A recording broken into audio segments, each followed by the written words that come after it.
Hello दोस्तों, तो जैसे कि पिछले एपिसोड में हमने देखा कि वांगलिंग के पास चूंकि सोल रिफाइनिंग ट्राइब बैकअप के तौर पर आ चुका था, तो अब वक्त आ चुका है कि वो एंशिएंट डीमन सिटी जाकर अपने लिए कोई पोजीशन हासिल कर ले। इसलिए वो अपने सोल रिफाइनिंग ट्राइब को अलविदा करके यहाँ हु पावर 13 को लेकर फरस से एंशिएंट डिमोनिक सिटी की तरफ निकल गया, जहाँ पर वांगलिंग की मुलाकात में याओ जीजुई से भी हुई और साथ ही साथ डीमन जनरल मू लिहाई से भी, जो कि वांगलिंग से कहता है कि अगर तुमने मेरे 10 कोलैप्स फिश इंटेंट के 8 अटैक्स को झेल लिया तो उसके बाद मैं तुम्हें कमांडर की पोजीशन दे दूंगा, और अगर तुम 10 कोलैप्स फिश इंटेंट के 10 अटैक को झेलने में कामयाब हो पाए तो तुम्हें जनरल की पोजीशन मिल जाएगी। ये सुनकर वांगलिंग भी एग्री हो गया था। हालांकि मू लिहाई के वो 10 कोलैप्स फिश इंटेंट टेक्निक काफी सारे डेंजरस थे, जिनसे टकराते हुए वांगलिंग को काफी सारा मुश्किल आ रही थी। इसलिए वांगलिंग 3 डिवाइन किलिंग एबिलिटीज को फुल पोटेंशियल पर इस्तेमाल करने के लिए अपनी डिमोनिक इंटेंट को एक्टिवेट कर लेता है, जिसकी वजह से वांगलिंग पावरफुल होकर 7 अटैक को तो ब्लॉक करने में कामयाब हो गया था। लेकिन अगर वो थोड़ी देर भी और डिमोनिक इंटेंट के साथ रहता तो वो एक डिमोनिक कल्टीवेटर बन जाता। इसलिए वांगलिंग ने फुरस से हार मान ली थी। लेकिन फिर भी हम देखते हैं कि कमांडर मू लिहाई को वांगलिंग पसंद आया और वो उसे कमांडर की पोजीशन ऑफर कर देता है।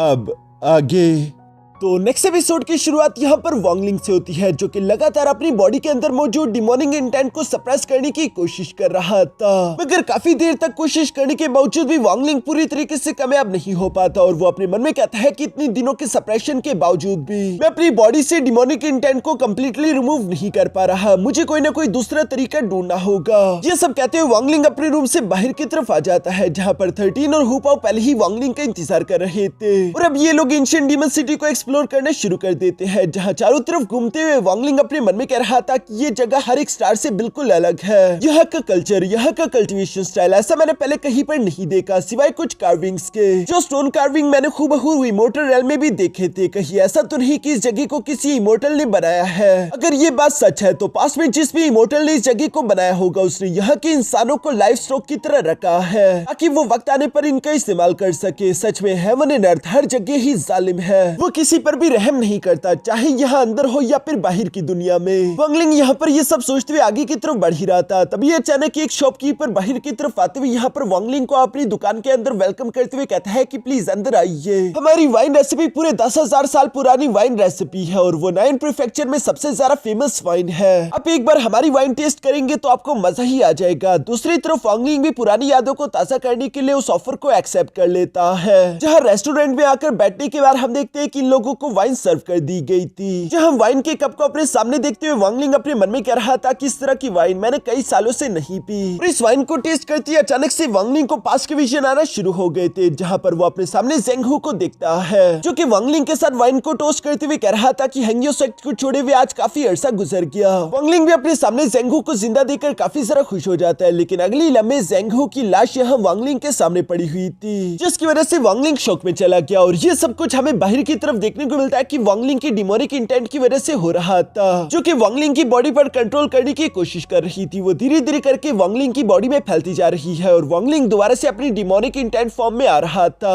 अंदर की तरफ इल्यूजन में फंसे हुए फिलहाल वांगलिंग को तो कुछ भी समझ नहीं आ रहा था, उसे अपने पेरेंट्स दिखाई देते हैं, जिन्हें जिंदा देखकर वांगलिंग खुश होते उनकी तरफ भागने लगा था, मगर तभी अचानक वहां पर मास्टर टैंक भी आ जाता है, जो कि वांगलिंग के पेरेंट्स पर हमला कर चुका और वांगलिंग की आंखों के सामने एक बार फिर से उसके पेरेंट्स मारे गए, जो देखकर वांगलिंग का पारा तो गुस्से से हाई हो गया। मास्टर टैंक जोर जोर से इविल्स की तरह हंस रहा था और उसके क्लैन मेंबर्स कई सारे वांगलिंग को चारों तरफ से घेर कर उस पर हमला करना चाहते थे, मगर चूंकि वांगलिंग पर गुस्से ने काबू कर लिया था इसलिए वो चिल्लाते हुए कहता है कि तुम मरोगे, और ये कहती है एक साथ वांगलिंग ने फिर से वहां चारों तरफ लाशें बिखेरना शुरू कर दिए। एक बार फिर से हमें पुराना रूथलेस वांगलिंग देखने को मिलता है, जो कि अपनी इमोर्टल सोर्ड का इस्तेमाल करते हुए चारों तरफ लाशों के पहाड़ खड़े कर देता है। इवन कि वांगलिंग ने मास्टर टैंक को भी जान से मार दिया था। बाहर की तरफ यहाँ पर 13 और हु पाओ तो वांगलिंग को आवाज देते हुए कह रहे थे कि एंसेस्टर क्या आप ठीक है। अंदर की तरफ लाशों के ढेर पर खड़ा हुआ वांगलिंग भी महसूस करता है कि कुछ न कुछ तो गड़बड़ है, इसलिए वो अपनी सोर्ड को गिराते हुए खुद को शांत कराने की कोशिश करता है, जहां थोड़ी देर में वांगलिंग समझ गया था कि ये सब कुछ असली नहीं बल्कि वो डिमोनिक इंटेंट मुझे इल्यूजन दिखा रहा है। ये आखिरी वही ट्रेस ऑफ डिमोनिक इंटेंट है जिसे वांगलिंग अपनी बॉडी में सप्रेस नहीं कर पाया था, और वो वांगलिंग की बॉडी पर कब्जा करने की कोशिश कर रही है। ये सोचकर तो वांगलिंग परेशान हो गया था और वो परेशान होते हुए अपने मन में कहता है कि इससे पहले कि इस डिमोनिक इंटेंट के साथ रहते हुए मैं अपने होशो हवास खो दूं, मुझे जल्द से जल्द इस डिमोनिक इंटेंट को सप्रेस करना होगा वरना मैं होश में नहीं आ सकता। और ये कहती वांगलिंग ने फिर से वहीं पर बैठकर इमोर्टल एनर्जी का इस्तेमाल करते हुए इस डिमोनिक इंटेंट को सप्रेस करना शुरू कर दिया। हालांकि ये टेक्निक वांगलिंग के लिए असरदार साबित नहीं हो रही थी,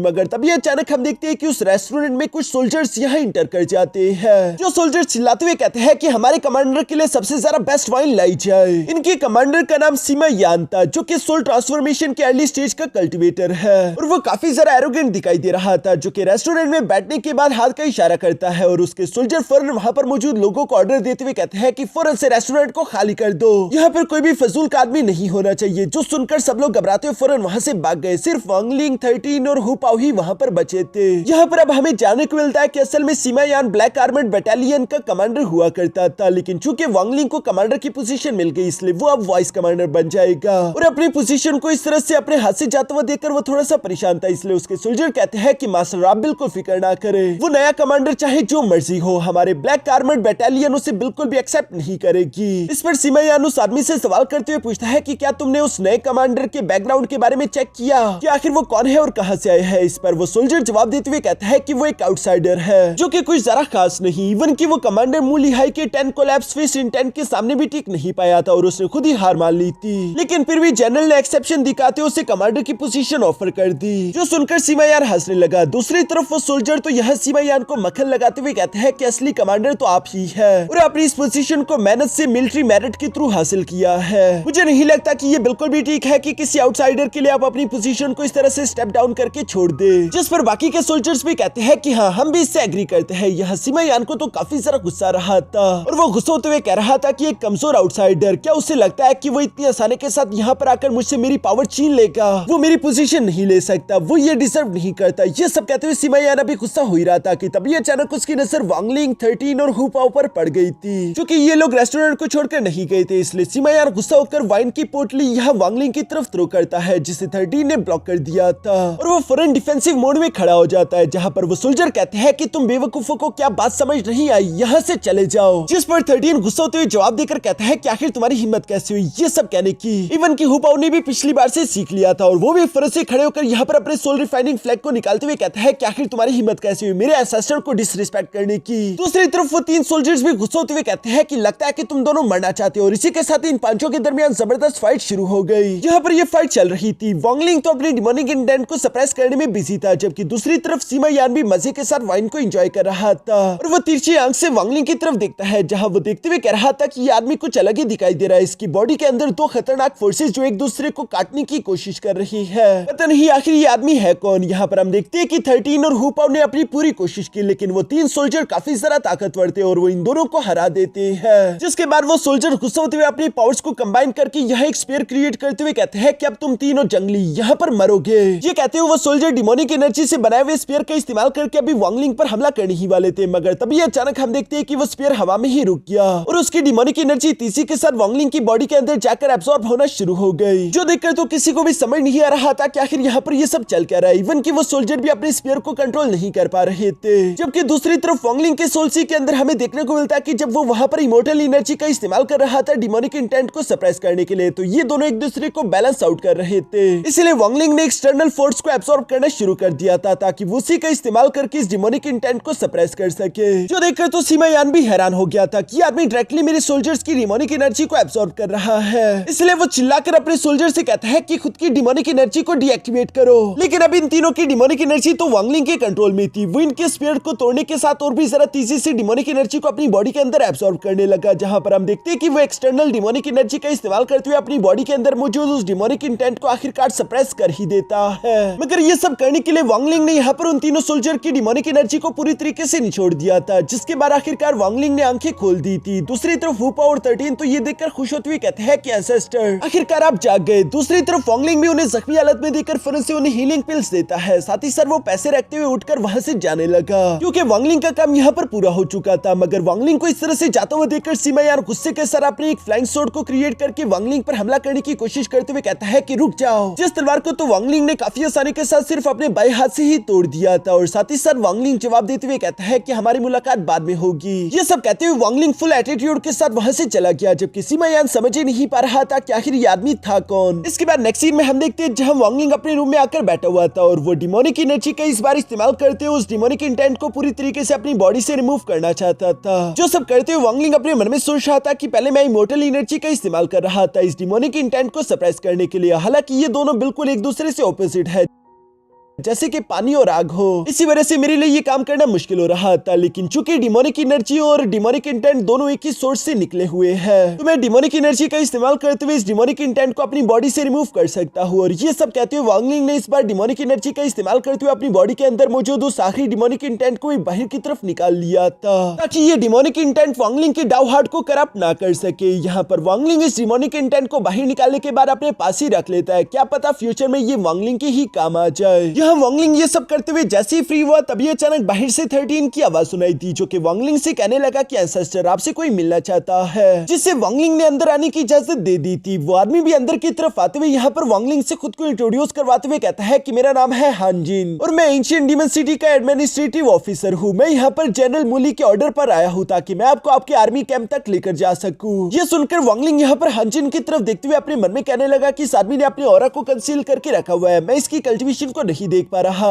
मगर दूसरी तरफ हानजिन यहाँ पर वांगलिंग से कहता है कि आप अपना टोकन दिखा दीजिए, जो सुनकर वांगलिंग ने अपना टोकन बाहर की तरफ निकाल लिया था और हानजिन उसे एक्सेप्ट करते हुए कहता है कि कमांडर वांग चले मेरे साथ आइए। और ये कहती हुए अपने खून के कतरे का इस्तेमाल करते हुए वहां पर एक पोर्टल क्रिएट कर देता है, जिसका इस्तेमाल करते हुए ये लोग टेलीपोर्ट करके यहाँ एक आर्मी कैंप में पहुंच चुके थे, जिसके बारे में हानजिन बताता है कि ये ब्लैक आर्मेड बटालियन आर्मी है। मगर दूसरी तरफ हम देखते हैं कि ब्लैक आर्मेड बटालियन के जितने भी सोल्जर्स थे वो यहाँ पर वांगलिंग को देखते एक साथ फौरन से अपनी पावर्स अनलीश कर देते हैं, जिसकी वजह से वांगलिंग 13 और हुपाओ को तो काफी ज्यादा तकलीफ हो रही थी। इसलिए वांगलिंग भी उस एनर्जी को कैंसल आउट करने के लिए जोरों से जमीन पर पैर मारता है, जिसकी वजह से सब कुछ शांत हो गया। हानजिन यहाँ पर ऊंची आवाज में कहता है कि फार्मर कमांडर सिमायान आखिर कहाँ पर हो तुम। जो सुनकर तो सिमायान यहाँ पर अपने 20 पर सवार तीसी के साथ वांगलिंग की तरफ जंप कर देता है, जो देखकर 13 और हुपाओ तो फौरन से अटैक करने के लिए तैयार हो चुके थे, लेकिन वांगलिंग ने उन दोनों को रोक दिया। सिमायान अपने 20 को लेकर वांगलिंग से कुछ इंच की दूरी पर खड़ा हो जाता है। चूंकि सिमायान से उसकी कमांडर की पोजीशन छीन ली गई थी, अब वो एक वाइस कमांडर बन चुका है। इसलिए हानजिन कहता है कि वाइस कमांडर सिमायान आज से वांगलिंग तुम्हारा न्यू कमांडर है, इसे अपनी रिस्पेक्ट पेश करो। जो सुनकर सिमायान ना चाहते हुए भी वांगलिंग को रिस्पेक्ट पेश करता है। दूसरी तरफ वांगलिंग तो मुस्कुराकर कहता है कि हम लोग पहले भी मिल चुके हैं, जिस पर हानजिन कहता है ठीक है, फिर मैं आप दोनों को इंट्रोड्यूस करवाने की जहमत नहीं करता, मैं चलता हूँ ताकि मैं जनरल को इस बारे में रिपोर्ट कर सकूं। वांगलिंग भी मास्टर हानजिन का शुक्रिया अदा करता है, जिसके बाद हानजिन यहाँ से चला गया। दूसरी तरफ सिमायान वांगलिंग को बताता है कि ब्लैक आर्मर्ड बटालियन के टोटल 10,000 सोल्जर है, जिनमें से 3 को छोड़कर बाकी के सारे यहाँ पर मौजूद है। 3 इस वक्त अभी भी बेहोश पड़े हैं। ये वही 3 सोल्जर है जिनकी हालत वांगलिंग ने कल खराब कर दी थी। यहाँ पर वांगलिंग ये सब सुनने के बाद अपने सोल्जर्स को ऑर्डर देते हुए कहता है कि ठीक है, अब आप सब यहाँ से जा सकते हो, लेकिन कोई भी सोल्जर अपनी जगह से मूव नहीं कर रहा था। सिमायान ये देखकर अब अपने उन सोल्जर्स को ऑर्डर देते हुए कहता है कि ठीक है, यहाँ से चले जाओ। और सिमायान के ऑर्डर को सुनती वो सारे सोल्जर वहाँ से जाने लगे, जिसकी वजह से सिमायान के चेहरे पर तो स्माइल आ चुकी थी। वांगलिंग को भी ये देखकर गुस्सा तो आ रहा था, लेकिन फिलहाल वो शांत रहते हुए अपने साथियों के साथ वहाँ से रवाना हो जाता है। दूसरी तरफ सिमायान अपने मन में कह रहा था कि ब्लैक आर्मर्ड बटालियन का सिर्फ एक ही कमांडर हो सकता है और वो है सिमायान, मेरी पोजीशन को कोई नहीं ले सकता। दूसरी तरफ हम देखते हैं कि वांगलिंग जब यहाँ 13 और हुपाओ के साथ अपने कमांडर के टेंट के पास पहुंचा तो अचानक 2 सोल्जर उनका रास्ता ब्लॉक कर देते हैं, जो कि कह रहे थे कि ये कमांडर का टेंट है जिसमें सिर्फ सिमायान ही रह सकते हैं, हम किसी अनऑथराइज्ड इंसान को अंदर जाने की इजाजत नहीं दे सकते। ये सुनकर 13 और हुपाओ तो गुस्सा होकर हमला करने के लिए अभी तैयार होने वाले थे, लेकिन वांगलिंग कहता है कि चलो कोई बात नहीं, मुझे ये बताओ कि वाइस कमांडर की क्वार्टर कहाँ पर है, जिस पर वो सोल्जर एक तरफ मौजूद खंडर की तरफ इशारा करते हैं। जो देखकर तो हुपाओ को काफी ज्यादा गुस्सा आ चुका था। वो वांगलिंग से कहता है कि एंसेस्टर, ये लोग जानबूझकर आपकी बेइज्जती करने की कोशिश कर रहे हैं, चले इनको अच्छा मसाज चगाते हैं ताकि इन्हें समझ आ जाए कि असली कमांडर कौन है। इस पर वांगलिंग तो पूरी तरीके से शांत होकर वहीं पर पलटते हुए बैठ गया था। साथ ही साथ वो 13 और हुपाओ से कहता है कि मैंने तुम लोगों को एंशिएंट डीमन प्रीफेक्चर की मिलिट्री रूल्स बुक दी थी, क्या तुम दोनों ने वो बुक के रूल्स याद कर लिए हैं? जिस पर 13 जवाब देते हुए कहता है कि एंसेस्टर, हम अभी बैठकर वो पूरी बुक याद करते हैं। और इसी के साथ वो दोनों भी शांत होकर वांगलिंग के साथ बैठ गए। दूसरी तरफ वांगलिंग अपने मन में कहने लगा कि अगर एक सोल्जर डिसोबे करता है तो ये उस सोल्जर की गलती होती है, लेकिन अगर पूरी की पूरी आर्मी ही आपके ऑर्डर को मानने से इनकार कर दे तो ये सारी की सारी गलती कमांडर की होती है। अगर मैंने बिना किसी वजह के यहाँ किसी सोल्जर पर हमला करने की कोशिश की तो इन्हें वजह मिल जाएगी मेरे खिलाफ आग भड़काने की और मैं अपनी कमांडर की पोजीशन को खो दूंगा।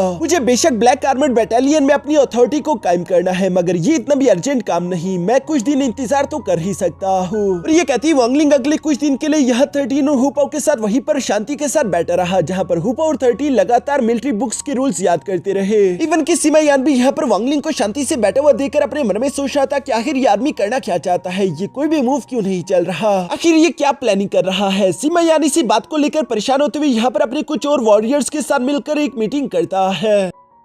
इसी बारे में सिमा यान मीटिंग में भी सवाल करता है कि क्या तुम लोगों को समझ आ रहा है कि आखिर वांग लिंग क्या प्लानिंग कर रहा है। जिस पर वहां मौजूद एक सोल्जर जिसका नाम सन सियाओ था वो जवाब देते हुए कहता है कि वो कुछ नहीं, बस वो एक बेकार आदमी है जो कि वहीं पर बैठकर बेइज्जत होते हुए अपने मरने का इंतजार कर रहा है। ये सुनकर सामने की तरफ मौजूद एक ओल्ड आदमी जवाब देते हुए कहता है कि नहीं, मैं सन सियाओ की बात से एग्री नहीं करता। ये आदमी जिसे तारीफ से फर्क नहीं पड़ता और बेइज्जती ने भी इसे डगमगाया नहीं। ये कोई मामूली इंसान तो नहीं हो सकता। लेकिन सन सियाओ कुछ ज्यादा ही एरोगेंट था। वो कहता है कि ओल्ड युआन शेन, तुम आखिर इस तरह की फजूल बातें कैसे कर सकते हो? तुम्हें अपने दुश्मनों के मोरल्स डाउन करने चाहिए, ना कि अपने ही साथियों के। जिस पर तो मास्टर युआन शेन भी गुस्सा हो गया था, लेकिन सिमा यान इन दोनों को शांत करा देता है। दूसरी तरफ यह सन सियाओ अपने मन में सोच रहा था कि वाइस कमांडर सिमा यान इस वक्त कमांडर वांग लिंग का कुछ नहीं कर पा रहे, सिर्फ जनरल मूली की वजह से। लेकिन जैसा कि मुझे लगता है कि वांग लिंग एक डरपोक है, तो क्यों ना मैं उसे डराकर यहाँ से भगा दूं। अगर मैंने वांग लिंग को यहाँ से भगा दिया तो वाइस कमांडर सिमा यान मुझसे काफी ज्यादा खुश होकर मुझे एक बहुत बड़ा इनाम भी देंगे। ये सब सोचते हुए सन सियाओ अगले दिन कुछ साथियों को लेकर यह मौत के मुंह में पहुंच गया था, जिसका तो उसे बिल्कुल अंदाजा तक नहीं था। और वो वांग लिंग के सामने आकर उसे परेशान करते उसकी बेइज्जती करने की कोशिश कर रहा था, जिस पर 13 और हुपाओ को तो काफी जरा गुस्सा आ जाता है और वो खड़े हो गए थे। लेकिन दूसरी तरफ हम देखते हैं कि सन सियाओ अभी भी रुकता नहीं, बल्कि वो वांग लिंग की लगातार बेइज्जती करता जा रहा था। जिस पर वांग लिंग भी मुस्कुराकर अपनी आंखें ओपन करते हुए कहता है कि सन सियाओ, अभी अभी तुमने क्या कहा? जो सुनकर सन सियाओ अभी भी हंसते हुए अपनी बात को रिपीट करते हुए कह रहा था कि मैं यही कह रहा हूँ कि तुम कितने ज्यादा बेकार हो। वांग लिंग उसकी ये बात सुनती फौरन उसे गर्दन से पकड़कर हवा में लटका देता है, जो देखकर बाकी के सोल्जर्स तो हैरान हो गए थे। और वो गुस्सा होते हुए फौरन से अपने स्पीयर्स को बाहर की तरफ निकालकर वांग लिंग पर तानते हुए कहता है कि फौरन से हमारे स्क्वाड लीडर को छोड़ दो। ये सुनकर दूसरी तरफ वांग लिंग जवाब देते हुए कहता है कि ancient demon prefecture military rule number 8 बताओ क्या कहता है। जिस पर 13 ऊंची आवाज में रूल नंबर 8 को रिसाइट करते हुए बोलता है कि एंशिएंट डीमन आर्मी में कोई भी सोल्जर अपने सीनियर को डिसरिस्पेक्ट नहीं कर सकता। अगर किसी ने भी ये करने की हिम्मत की तो उसे मार दिया जा सकता है। और ये सुनते ही वांग लिंग ने फौरन से यहाँ पर सन सियाओ को जान से मार डाला, जिसकी डिमोनिक एनर्जी को वांग लिंग अपनी बॉडी के अंदर एब्सॉर्ब करने लगता है। जो देखकर तो बाकी के सोल्जर गुस्से होते हुए कहते हैं कि हम अपने स्क्वाड लीडर का बदला लेंगे। और ये कहते वो अपने स्पीयर्स को समन करके वांग लिंग पर हमला करना चाहते थे। जो देखकर वांग लिंग कहता है कि बेवकूफ कहीं के। और ये कहती वांग लिंग ने उनके स्पीयर्स को डिस्ट्रॉय करके साथ ही साथ उन्हें भी जकड़ लिया था, इससे पहले कि वांग लिंग उन्हें जान से मार पाता। तभी अचानक सिमा यान वहां पर मौजूद बाकी के सोल्जर्स के साथ तेजी से वांग लिंग की तरफ बढ़ता हुआ कहता है कि आखिर तुम्हारी हिम्मत कैसे हुई मेरी डीमन सोल्जर्स को जान से मारने की। इवन की सिमा यान को यहाँ पर आता हुआ देखकर वो 8 सोल्जर्स भी काफी ज्यादा खुश हो गए थे कि अब हमारी जान बच जाएगी। यहाँ पर चारों तरफ से वांग लिंग को सोल्जर्स ने घेर लिया था, मगर वांग लिंग को कोई परवाह नहीं। वो सिर्फ एक ही इशारे के साथ उन सोल्जर्स को भी जान से मार डालता है। वांग लिंग ने बेरहमी के साथ उन सोल्जर्स के टुकड़े टुकड़े कर दिए थे, जो देखकर तो सब लोग शौक में थे। वांग लिंग कह रहा था कि क्या तुम सब लोग भी अपने सीनियर की डिसरिस्पेक्ट करना चाहते हो? ये कहते हुए वांग लिंग उन सोल्जर्स की डिमोनिक एनर्जी को भी एब्सॉर्ब कर रहा था। साथ ही साथ दूसरी तरफ सिमा यान यहाँ पर वांग लिंग से कहता है कि तुमने हमारे स्क्वाड लीडर और कई सारे वॉरियर्स को जान से मार डाला, मैं इस मामले को इतनी आसानी के साथ यहाँ से जाने नहीं दे सकता। इस पर वांग लिंग 13 से कहता है कि ancient demon prefecture military rule number 13 को बताओ। ये सुनकर 13 ऊंची आवाज में कहता है कि जिस भी मिलिट्री ग्रुप ने अपने सुपीरियर को चारों तरफ से घेर कर उसकी डिसरिस्पेक्ट करने की कोशिश की तो उस मिलिट्री ग्रुप के पास पीछे हटने के लिए 10 सेकंड का टाइम होगा। अगर 10 सेकंड में वो पीछे ना हटे तो उन्हें जान से मारने की इजाजत है। जो सुनकर तो सिमा यान और वहां पर मौजूद जितने भी सोल्जर्स थे वो जानते थे कि ये सच है और वो थोड़े बहुत घबरा रहे थे। दूसरी तरफ हम देखते हैं कि 13 ने गिनना शुरू कर दिया था। वो ऊंची आवाज में कहता है कि 10, 9, 8, 7 और यहाँ हर एक सेकंड के साथ हम देखते हैं कि सोल्जर घबराकर धीरे धीरे पीछे की तरफ हट रहे थे। जब आखिरी 2 सेकंड बचे थे तो सिमा यान के पास दूसरा कोई ऑप्शन नहीं बचता। वो अपने सोल्जर को पीछे हटने का ऑर्डर दे देता है, क्योंकि वो बुरी तरीके से डर चुका था। और वो धीरे से वांग लिंग की तरफ आते हुए कहता है कि ये मत सोचना कि तुम जीत चुके हो। तभी वहाँ थोड़ी देर में मास्टर हानजिन भी आ जाता है, जो कि आते हुए कह रहा था कि वाइस कमांडर सिमा यान बताओ कि तुमने आखिर इतनी अर्जेंटली मुझे यहाँ पर क्यों बुलवाया। जिस पर वाइस कमांडर सिमा यान यहाँ पर कहता है कि मास्टर हानजिन, कमांडर वांग ने बिना किसी वजह के हमारे एक स्क्वाड लीडर और साथ ही साथ 8 सोल्जर को जान से मार डाला। मैंने आपको यहाँ पर बुलाया है ताकि आपकी निगरानी में रूल्स के हिसाब से कमांडर वांग लिंग को सजा मिल सके। ये सब देखकर तो वांग लिंग कह रहा था कि वाह तुम झूठ तो काफी अच्छा बोल लेते हो। दूसरी तरफ हानजिन भी यहाँ पर सिमा यान से सवाल करते हुए पूछता है कि तुम्हारे पास क्या कोई गवाह है। जिस पर सिमा यान जवाब देते हुए कहता है कि हाँ, ये ब्लैक आर्मर बटालियन के जितने भी सोल्जर है उन सब ने अपनी आंखों से देखा और ये सारे के सारे गवाह है। तभी वांगलिंग यहाँ पर 13 को इशारा करते हुए कहता है कि 13 सबूत पेश करो। जो सुनकर 13 ने एक जेट स्लिप अपने पास से बाहर निकालकर हानजिन के हवाले कर दी थी। जेट स्लिप के अंदर सारे के सारे सबूत मौजूद थे और वहाँ पर मौजूद जो कुछ हुआ वो सब कुछ रिकॉर्ड हो चुका है। वाइस कमांडर सिमा यान ने तो इस बात की उम्मीद बिल्कुल भी नहीं की थी कि वांगलिंग इतना सारा समझदार होगा और उससे सब कुछ पहले से ही प्लान किया होगा। इवन के मास्टर हानजिन भी ये सारे सबूत देखते हुए यहाँ पर सबसे पहले वांगलिंग को शाबाशी देते हुए कहते हैं कि शाबाश, तुम काफी समझदार हो। पहले तुमने प्लान किया, उसके बाद तुमने एग्जीक्यूट किया। मुझे तुम्हारी ये स्ट्रेटेजी स्किल काफी ज्यादा पसंद है। वैसे भी जो अपने सुपीरियर की डिसरिस्पेक्ट करता है उस पर रहम नहीं करना चाहिए। ये सब कहते हुए मास्टर हानजिन यहाँ पर सिमा यान से भी कहता है कि इसके बारे में मैं जनरल को रिपोर्ट करने के लिए जा रहा हूँ, और ये कहती वो वहाँ से चला गया। वाइस कमांडर सिमा यान खुद को हारता हुआ देखकर काफी ज्यादा गुस्सा हो रहा था। वो गुस्सा होते हुए अपने मन में सोच रहा था कि मैंने इतनी मुश्किल के साथ इस पोजीशन को हासिल किया था और एक आउटसाइडर ने सिर्फ कुछ ही दिनों के अंदर आकर मुझे रिप्लेस कर दिया। आखिर ये कैसे हो सकता है? तभी दूसरी तरफ हम देखते हैं कि वांगलिंग ने भी फिर से अपने प्रेशर को यह सिमा यान पर लगाना शुरू कर दिया था, जहां पर वांगलिंग के प्रेशर के कारण सिमा यान फिर से अपने घुटनों के बल आ जाता है। सारे सोल्जर ही वांगलिंग की तरफ देख रहे थे। वांगलिंग इस वक्त गुस्से में सिमा यान से कह रहा था कि वाइस कमांडर सिमा यान, तुम्हारी ट्रूप्स पर तुम्हारा कमांड काफी अच्छा है, लेकिन तुम्हें इसका इस्तेमाल करना चाहिए ऑर्डर और डिसिप्लिन क्रिएट करने के लिए, न कि इसका इस्तेमाल करना चाहिए अंदरूनी लड़ाइयां बनाने के लिए। इस बार तो मैं तुम्हारी इस लापरवाही को बर्दाश्त कर रहा हूँ, लेकिन दोबारा अगर तुमने इस लापरवाही से काम लेने की कोशिश की तो अंजाम अच्छा नहीं होगा। ये कहती वांगलिंग ने और भी जरा प्रेशर यहाँ सीमा यान पर लगाना शुरू कर दिया था, जिस पर सीमा यान दूसरी तरफ वांगलिंग से कहता है कि मुझे माफ कर दीजिए, मुझसे लापरवाही हो चुकी थी, लेकिन दोबारा ऐसा कभी नहीं होगा। अब आखिरकार वांगलिंग ने सीमा यान को उसकी औकात दिखा दी थी, इसलिए वो सीमा यान से कहता है कि तुम मेरे दुश्मन बनने के काबिल नहीं हो, और ये कहती वो एटीट्यूड के साथ वहां से जाने लगा। बाकी के सारे सोल्जर्स ने भी वांगलिंग का असली रूप देख लिया था, इसलिए वो सारे के सारे सोल्जर एक साथ ही वांगलिंग को रिस्पेक्ट पेश करते हुए फिर से उसके सामने झुककर कहते हैं कि कमांडर, हम आपको ग्रीट करते हैं। जबकि साथ ही साथ हम देखते हैं कि वांगलिंग ने सिर्फ एक ही हाथ के इशारे से वहां उस खंडर में एक बड़ा सा टेंट अपने लिए क्रिएट कर दिया था। वांगलिंग चाहता तो वो ये काम पहले भी कर सकता था, लेकिन सब कुछ सही वक्त पर करना ही जरूरी है। यहाँ पर अपने टेंट के अंदर जाते हुए वांगलिंग ऊंची आवाज में कहता है कि सब लोग अब यहाँ से जा सकते हैं, जिस पर सोल्जर जवाब देते हुए कहते हैं कि जी, जैसा आप कहें। आखिरकार वांगलिंग ने अपनी आर्मी पर खुद की अथॉरिटी को साबित कर दिया था। इसके बाद सीन शिफ्ट होकर दूसरी तरफ 3rd बटालियन पर आ जाता है, जिसकी कमांडर मिस याओ जीजुई थी, और हम देखते हैं कि वो इंजर्ड हालत में अचानक टेलीपोर्ट होकर अपने टेंट में आ चुकी थी, और वो कहती है कि एक बार फिर से मैं फेल हो गई। ये कहती है उसने अपने पास से एक ब्लड सोल पिल बाहर निकाल लिया था, जिसे देखते हुए वो कह रही थी कि अगर ये ब्लड सोल पिल ना होती तो अब तक तो मैं 4 दफा जान से भी मारी जा चुकी होती। मेरे पास अब ज्यादा चांसेस नहीं बचे। यहाँ पर हम देखते हैं कि मिस जीजुई के पास टोटल 5 ब्लड सोल पिल्स थे, जो कि मिस जीजुई को उसके फादर ने दिए थे, और शायद मिस जीजुई यहाँ पर एंशिएंट डीमन के साथ मर्ज होने की कोशिश कर रही थी, और वो बार बार फेल हो रही है। यह मिस जीजुई अपने मन में कहने लगी कि मुझे मेरे फादर ने साफ साफ बताया था कि मैं कोई भी गलती नहीं कर सकती। मुझे अगर कामयाब होना है तो मुझे किसी ऐसे इंसान को ढूंढना होगा जिसकी फॉर्मेशन में नॉलेज काफी ज्यादा बेहतरीन हो। सिर्फ वही इंसान कामयाब होने में मेरी मदद कर सकता है। यहाँ पर मिस जीजुई की ये कहती हम लोगों को वांगलिंग देखने को मिलता है, क्योंकि वांगलिंग की फॉर्मेशन में नॉलेज वाकई में कमाल की है। और यही इसी सीन के साथ हमारा ये एपिसोड यहीं पर खत्म हो गया।